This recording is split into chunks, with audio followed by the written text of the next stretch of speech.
नमस्कार दोस्तों, स्वागत है आपका मेरी जीके की पाठशाला में। और मैं पढ़ा रही हूँ आपको कंप्लीट हिस्ट्री। तो हम कंप्लीट हिस्ट्री में क्या पढ़ रहे थे? मुग़ल शासन के बारे में पढ़ रहे थे। और मुग़ल शासन के बारे में क्या पढ़ रहे थे हम? अकबर के बारे में। अकबर की हमने उत्तर भारत की साम्राज्य विस्तार के बारे में पढ़ा था। आज हम पढ़ेंगे दक्षिण भारत के साम्राज्य विस्तार के बारे में। तो उससे पहले हम अपनी एक मोटिवेशनल कोट को सुन लें और फिर हम अपनी क्लास को शुरू करते हैं। ठीक है दोस्तों? तो सीढ़ियों की ज़रूरत उन्हें होती है जिन्हें छत तक जाना है। सीढ़ियों की ज़रूरत उन्हें होती है जिन्हें छत तक जाना है। मेरी मंजिल तो आसमान है और रास्ता भी खुद ही बनाना है। मेरी मंजिल तो आसमान है और रास्ता भी खुद ही बनाना है। इसलिए दोस्तों, दूसरों के सहारे आगे बढ़ने से अच्छा है अपनी मेहनत के बलबूते पर कुछ बनकर दिखाइए। ऐसा करके दूसरों को भी आपसे कुछ सीखने का अनुभव मिलेगा और आपको खुद भी अपने आप पर गर्व होगा।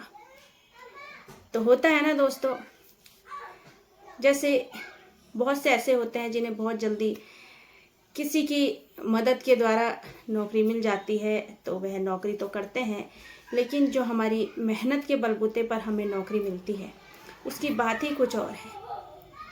और उसी से दूसरे लोग भी क्या लेते हैं? प्रेरणा लेते हैं कि देखिए उस व्यक्ति ने कितनी मेहनत के साथ अपने लक्ष्य को पाया, है ना दोस्तों? तो इसी के साथ आपने भी अपने लक्ष्य को पूरा करना है। ये मत सोचिए कि कोई हमारी सहायता करेगा। आपकी सहायता आप स्वयं कर सकते हैं अपने आप। बस आपको ज़रूरत है थोड़ी सी मेहनत करने की और डेली अपने रूटीन को क्या करना है?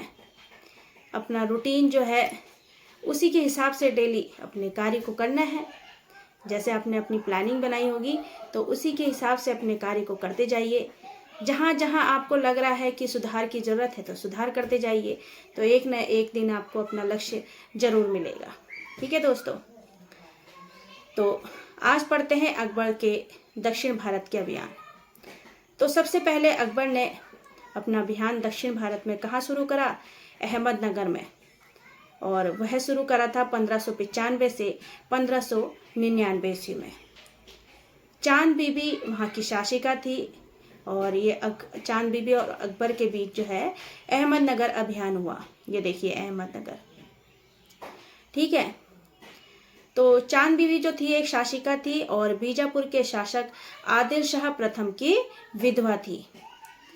अब इनसे कौन लड़ा? अकबर की तरफ से चांद बीबी से अब्दुल रहीम और मुराद ने। मुराद और अब्दुल रहीम जो थे वे चांद बीबी के साथ लड़े अकबर की तरफ से और इन्होंने अहमदनगर पर विजय हासिल कर ली। इसके बाद अकबर ने बरार और खानदेश पर भी कब्जा कर लिया। बरार और खानदेश पर अकबर ने 1601 में असीरगढ़ किला जीता और इसे ही अकबर का अंतिम अभियान भी कहा जाता है और अंतिम विजय भी कहा जाता है, असीरगढ़ के किले पर जीत हासिल करके। ठीक है? ये देखिए असीरगढ़ का किला। तो यही असीरगढ़ का किला जो है अकबर का अंतिम अभियान कहलाता है। ठीक है? अब जब अकबर का शासन उत्तर भारत में लगातार बढ़ रहा था तब दक्षिण भारत में भी तो कुछ हो रहा था। तो क्या हो रहा था दक्षिण भारत में? मराठा शक्ति का उदय हो रहा था। क्या हो रहा था? मराठा शक्ति का उदय हो रहा था। और जैसे ही अकबर ने दक्षिण भारत पर अभियान शुरू कर दिया और अहमदनगर पर कब्जा कर लिया, तब मराठों का क्या हो गया? संघर्ष शुरू हो गया।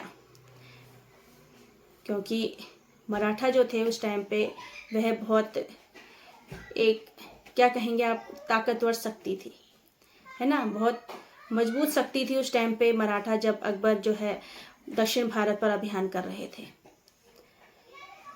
तो ये थे अकबर के दक्षिण के अभियान।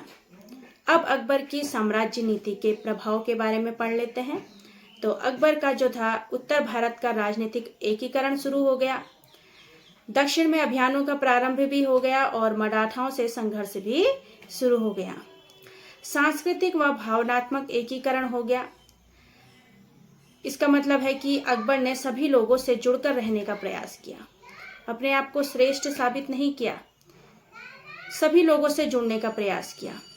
हिंदू मुस्लिम एकता का प्रयास किया कि हिंदू मुस्लिम सभी जो हैं वो एक साथ रहकर अपने शासन को चलाएं, हिंदू मुस्लिम।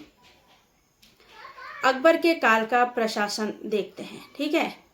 तो प्रशासन जो था इसमें केंद्रीकृत था, इसमें बादशाह के पास सारी शक्तियां होती थी। बादशाह को उदार निरंकुश भी कहा जाता था। निरंकुश मतलब ये अपनी प्रजा के लिए उदार तो होंगे, लेकिन जो इन्हें सही लगेगा वही कार्य यह करेंगे, इसे कहते हैं उदार। मतलब प्रजा के प्रति जो थे उदार तो रहेंगे, लेकिन जो भी कार्य इन्हें सही लगेगा वही कार्य ये करेंगे। अब बाबर और औरंगजेब ने क्या करा, अपने शासन का आधार तो कुरान को बताया। हुमायूं ने कहा कि बादशाह जो है पृथ्वी पर खुदा का प्रतिनिधि है, और जैसे ही दिल्ली सल्तनत के शासक जो थे वो क्या करते थे, खलीफाओं से सुल्तान की उपाधि लिया करते थे, पदवी लिया करते थे, ठीक है।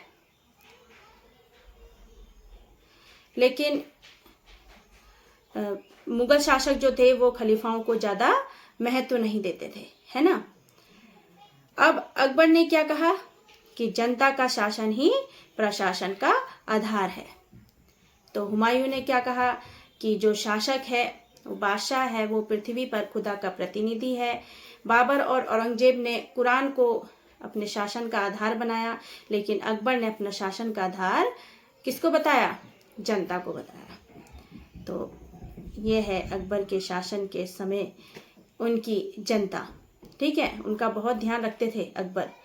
अब अकबर के समय के कुछ अधिकारियों के नाम पढ़ लेते हैं। पहले अधिकारी हैं वकील ए मुतलक, जो क्या थे, एक प्रधानमंत्री थे। दीवान ए वजीरात ए कुल, ये बैरम खान की शक्ति को कम करने के लिए अकबर ने इस पद को बनाया था, दीवान ए वजीरात ए कुल। फिर दीवान या वजीर जो राजस्व प्रमुख होते थे या वित्त मंत्री होते थे, और इसमें प्रमुख दीवान कौन थे, राजा टोडरमल और ख्वाजा शाह मंसूर, ये दीवान थे। मीर बख्शी जो थे सैन्य विभाग के प्रमुख थे। मीर बख्शी के द्वारा बरखत नामक पत्र पर हस्ताक्षर के बाद ही सैनिकों को वेतन मिलता था। मीर बख्शी जो था क्या था, एक सैन्य विभाग का प्रमुख था, और यह मीर बख्शी बरखत नाम के एक पत्र पर अपने हस्ताक्षर करता था, तभी सैनिकों को क्या मिलता था, वेतन मिलता था। लेकिन सैनिकों को जो वेतन मिलता था वो मिलता था दीवान के द्वारा ही, लेकिन यह वेतन तभी मिलता था जब मीर बख्शी बरखत नामक पत्र पर हस्ताक्षर कर देता था। प्रांतों में वाक्यानवीस से मीर बख्शी संपर्क में रहता है, और मीर समा जो है वो घरेलू विभाग का प्रमुख होता था। सद्र उस सुदूर ये धार्मिक विभाग का प्रमुख होता था, और मुहतसिब जो था वो नैतिकता विभाग का प्रमुख होता था। तो देखिए दोस्तों, देखा आपने अधिकारियों को क्या क्या कार्य दिए हुए थे, ये आ जाते हैं एग्जाम में, ठीक है। एक बार फिर से पढ़ लेते हैं इन अधिकारियों के बारे में। तो वकील मुतलक जो थे वो प्रधानमंत्री थे। दीवान वजीरात ए कुल, ये बैरम खान की शक्ति को कम करने के लिए ये पद बनाया गया था। फिर दीवान या वजीर जो राजस्व प्रमुख थे या वित्त मंत्री होते थे, और इसमें प्रमुख थे एक तो टोडरमल और ख्वाजा शाह मंसूर, ये दीवान होते थे। और ये दीवान ही जो थे वो सैन्य विभाग के सैनिकों को वेतन दिया करते थे, और वेतन देने के लिए एक पत्र पर हस्ताक्षर होते थे। किसके होते थे, वो मीर बख्शी के बरखत नामक पत्र पर हस्ताक्षर होते थे, और मीर बख्शी जो सैन्य विभाग का प्रमुख होता था। प्रांतों में वाक्यानवीस जो थे वो मीर बख्शी के संपर्क में ही रहते थे। मीर समा घरेलू विभाग के प्रमुख, सद्र उस सुदूर धार्मिक विभाग के, और मुहतसिब नैतिकता विभाग के प्रमुख होते थे। तो इस तरह से था अकबर का प्रशासन काल।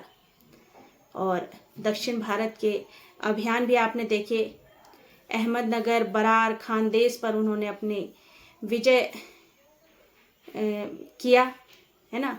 बरार को, खानदेश को, अहमदनगर को विजिट किया और यहाँ पर अपना शासन स्थापित किया। और असीरगढ़ का किला जो इन्होंने जीता वही इनका अंतिम अभियान था अकबर का। तो दोस्तों इससे आगे पढ़ेंगे अपनी अगली क्लास में। तब तक के लिए अपना ध्यान रखें, स्वस्थ रहें, खुश रहें और थैंक यू।